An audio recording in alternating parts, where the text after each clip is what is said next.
امام رضا علیہ السلام محرم میں اپنے سر پہ امامہ نہیں رکھتے تھے، پاؤں میں جوتا نہیں پہنتے تھے۔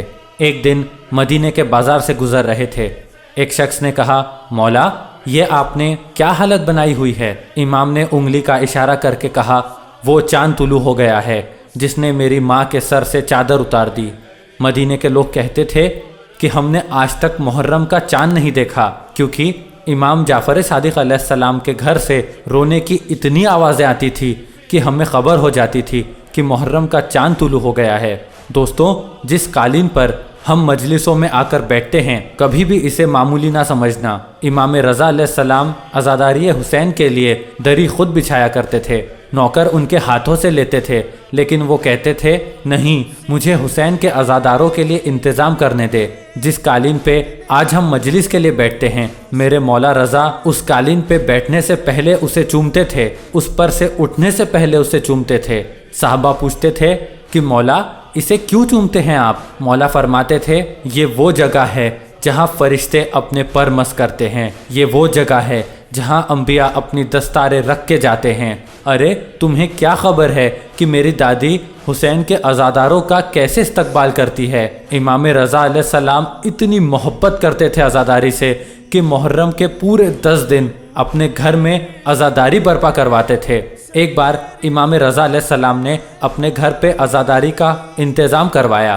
روتے ہوئے امام اپنے نوکر سے کہنے لگے، اٹھ دیبل خزائی کو بلا کے لا۔ یہ ذاکر شبیر تھا، مرثیہ خواں تھا اور شاعر تھا۔ امام نے کہا، جا اسے بلا کے لا۔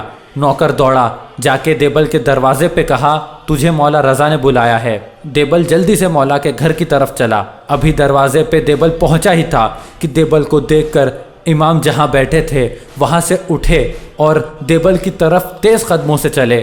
جا کے دیبل کے گلے میں باہیں ڈال کر کہتے ہیں، میری دادی کے مددگار تجھ پہ میرا سلام، اے میری ماں فاطمہ کے مددگار تجھ پہ میرا سلام۔ دیبل کا جسم کانپ گیا۔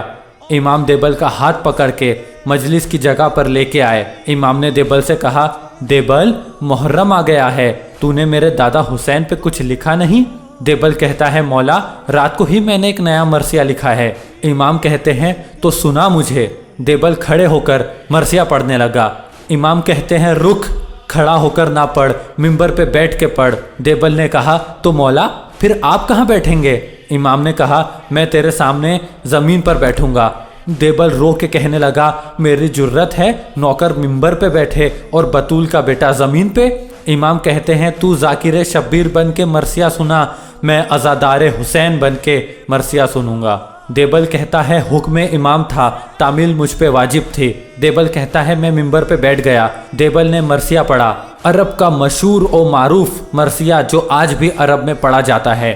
حمد اہل بیت شہید محسن نقوی نے اس کو اردو میں ترجمہ کیا ہے۔ زہرا تیری کلیوں کا صحرا میں بکھر جانا، سجاد یہ کہتے تھے معصوم سکینہ سے، عباس کے لاشے سے چپ چاپ گزر جانا۔ دیبل ممبر پہ بیٹھ کے کہا، میرا سلام سیدہ فاطمہ تو زہرا، تیرے چمن کی کلیاں اور پھول پوری کائنات میں بکھر گئے۔ بی بی میرا سلام تیرے بیٹے حسن کو جس کے جنازے پہ تیر برسائے گئے۔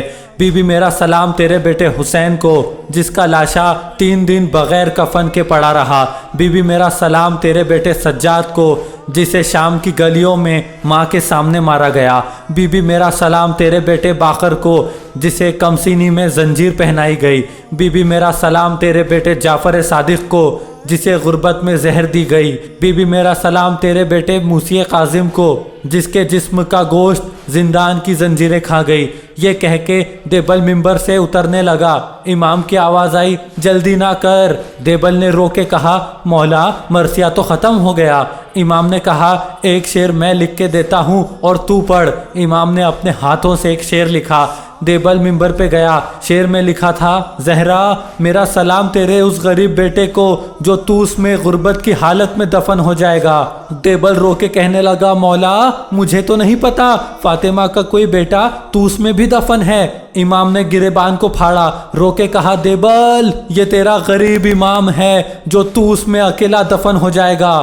دیبل نے دوبارہ شعر پڑھا۔ یہاں دیبل کا شعر پڑھنا تھا، وہاں مستورات والی کنار اٹھ گئی۔